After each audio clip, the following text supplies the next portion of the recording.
Saat dunia terasa tidak bergerak maju, kadang harapan terasa semakin jauh. Begitu pula kondisi ekonomi saat ini, pertumbuhannya melemah, tekanan global meningkat, dan masyarakat menahan belanja. Harapannya bisa tumbuh kembali asal fondasinya tidak runtuh.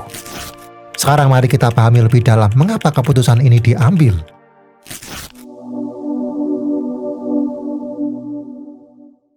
Seperti banyak orang yang diam-diam menanggung beban tanpa keluhan, ekonomi kita juga sedang berjuang di balik layar. Angka pertumbuhan yang menurun, daya beli yang melemah, dan resiko eksternal yang meningkat, semua itu terjadi bersamaan.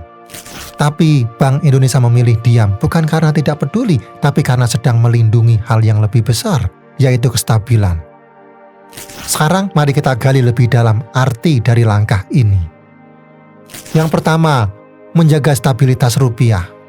Beberapa waktu lalu, saya duduk bersama seorang sahabat yang sedang menata ulang hidupnya. Ia baru saja melewati fase sulit, usaha lesu, cicilan tetap jalan, dan nilai rupiah yang melemah membuat biaya impor barang dagangannya melonjak. Ia berkata, kalau aku buru-buru ambil keputusan tanpa mikir panjang semuanya bisa runtuh. Jadi aku tahan dulu, aku jaga aliran uang, aku jaga stabilitas. Saya hanya bisa mengangguk karena saya tahu itu bukan keputusan yang mudah. Apa yang dilakukan mengingatkan saya pada langkah Bank Indonesia. Di tengah ekonomi yang melambat dan ketidakpastian global yang tinggi, mereka memilih mempertahankan suku bunga. Bukan karena mereka pasif, tapi karena mereka sedang menjaga kestabilan rupiah agar tidak jatuh terlalu dalam. Karena kalau rupiah melemah, harga-harga bisa naik, inflasi bisa melonjak, dan rakyat kecil yang paling merasakan dampaknya. Jika kamu juga pernah merasakan hal yang serupa, saat dunia seperti berguncang, yang paling masuk akal bukan lari dari gegabah, tapi menjaga pijakan yang masih kokoh. Karena dalam ketenangan itulah ada ruang untuk berpikir jernih. Kata seorang ekonom yang pernah saya baca, stabilitas adalah keberanian untuk tetap tenang di tengah badai. Dan bisa jadi itulah keberanian yang sedang dibutuhkan bangsa ini dan juga kita semua. Yang kedua, inflasi yang terkendali. Saya teringat satu kutipan dari hasil penelitian yang pernah saya baca, karya Richard Thaler, seorang ekonom asal Amerika Serikat. Dalam penelitiannya tentang behavior ekonomi, ia menulis, orang cenderung merasa aman saat harga-harga stabil, karena itu membuat keputusan sehari-hari menjadi lebih rasional dan tidak emosional. Saya merenungkan itu cukup lama, karena sebenarnya kita semua pernah berada di posisi saat harga kebutuhan melonjak. Dan akhirnya keputusan-keputusan penting di rumah jadi tergesa-gesa. Mau beli kebutuhan pokok saja kita hitung ulang, mau menabung jadi ragu, dan bahkan kadang jadi lebih emosional dalam mengatur uang. Ketika inflasi terkendali, seperti saat ini kisaran 2,5% dan kurang lebih 1% menurut data terbaru. Ini bukan sekedar angka statistik, tapi itu artinya ada rasa tenang yang bisa kamu rasakan saat pergi ke pasar, saat membayar listrik, atau saat memutuskan belanja bulanan. Itu artinya Bank Indonesia memberi ruang bagi masyarakat untuk bernapas lebih stabil karena harga-harga tidak melonjak tanpa arah.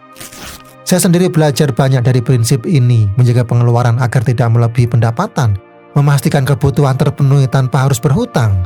Semua itu butuh konsistensi. Bukan soal besar kecilnya penghasilan, tapi caramu mengelola dan menjaga ritmenya.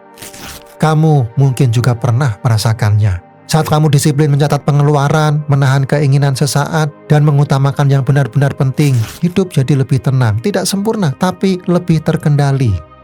Sekarang coba tanyakan pada dirimu sendiri, apakah kamu sudah cukup konsisten menjaga kestabilan finansial dalam hidupmu? Seperti negara menjaga inflasi?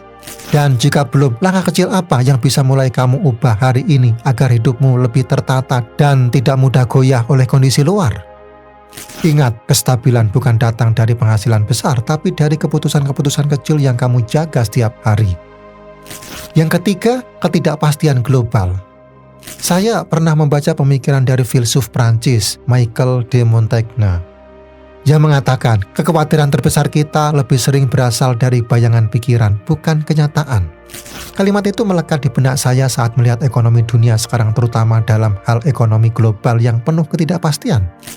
Apa yang terjadi di negara-negara besar seperti Amerika Serikat tidak hanya berdampak di dalam negeri mereka, tapi juga mengguncang arah perekonomian banyak negara, termasuk Indonesia.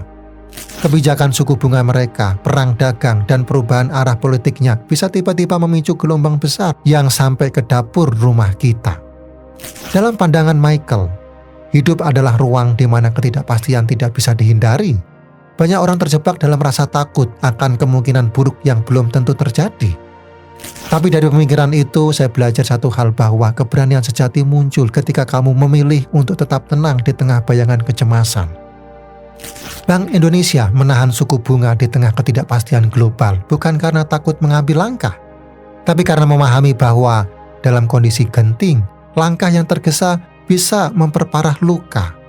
Menurunkan suku bunga saat tekanan dari luar belum mereda bisa membuka celah yang lebih besar, membuat nilai tukar goyah, inflasi naik, dan rakyat yang paling berdampak. Kita pun begitu dalam kehidupan pribadi. Tidak semua hal harus dipaksakan untuk segera berubah. Ada masa-masa di mana diam adalah bentuk keputusan. Ada momen ketika bertahan justru mencerminkan kedewasaan, bukan karena menyerah, tapi karena sedang menjaga pijakan. Filsuf Jepang Daisaku Ikeda juga pernah berkata, keberanian bukan hanya tentang menyerbu badai.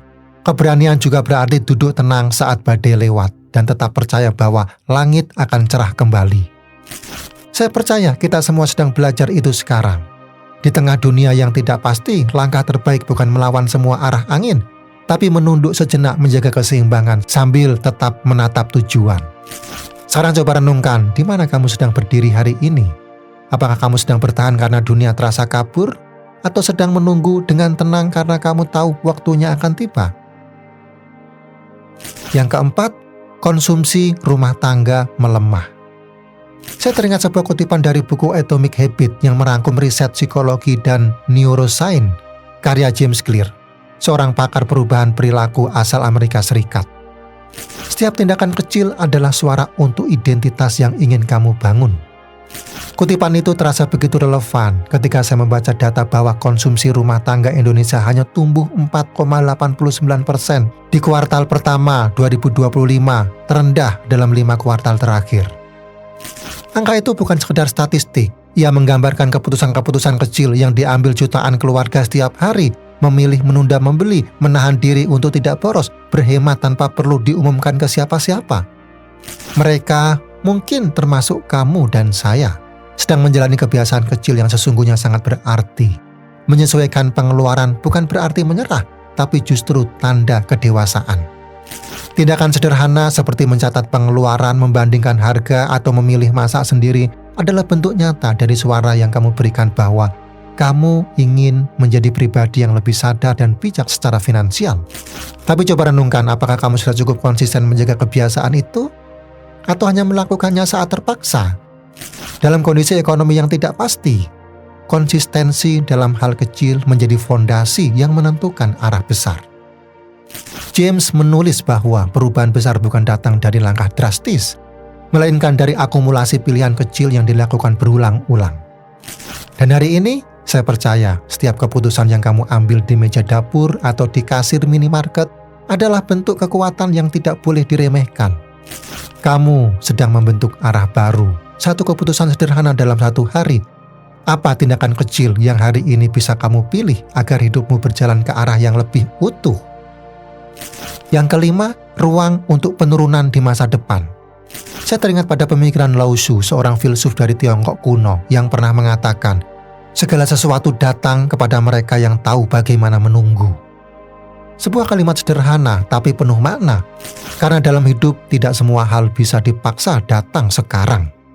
Beberapa hal perlu waktu, perlu kejelasan arah, perlu ketenangan untuk tahu kapan harus bertindak. Bank Indonesia saat ini sedang berada dalam sikap seperti itu. Mereka tahu ada kemungkinan untuk menurunkan suku bunga, tapi bukan sekarang. Mereka menunggu waktu yang lebih tepat, saat kondisi global dan domestik benar-benar siap. Langkah ini bukan tentang lambat, tapi tentang sadar.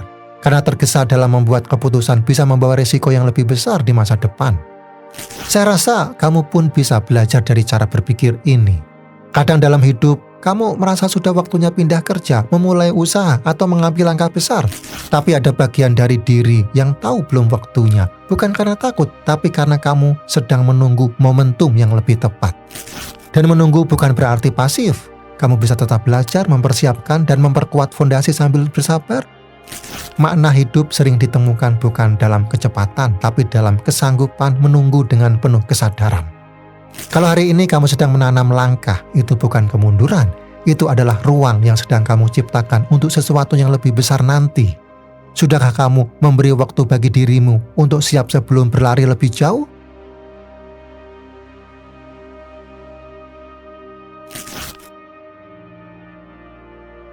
Keputusan Bank Indonesia yang memilih bertahan, bukan menurunkan suku bunga saat ekonomi melambat, mengingatkan saya bahwa tidak semua hal harus direspon dengan tergesa.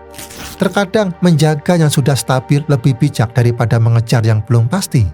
Kita pun sering berada di persimpangan serupa antara ingin segera melompat jauh atau menjaga langkah agar tetap selamat. Seperti kata Benjamin Franklin, seorang filsuf asal Amerika, dengan gagal merencanakan, kamu sedang merencanakan kegagalan. Dan seringkali merencanakan berarti juga bersabar.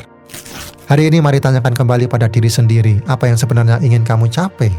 Kecepatan tanpa arah atau ketenangan yang membawa keberlanjutan? Jika hidupmu terasa lambat, jangan berkecil hati, bisa jadi kamu sedang membangun kekuatan yang tidak semua orang bisa lihat. Dan ketika waktunya tiba, kamu akan melangkah bukan hanya lebih cepat, tapi juga lebih bijak, lebih siap, dan lebih kuat. Teruslah bertahan, dunia butuh orang-orang sepertimu yang tetap tenang di tengah badai. Jika video ini bermanfaat, jangan lupa like dan subscribe channel ini untuk konten inspiratif lainnya. Sampai jumpa di video selanjutnya.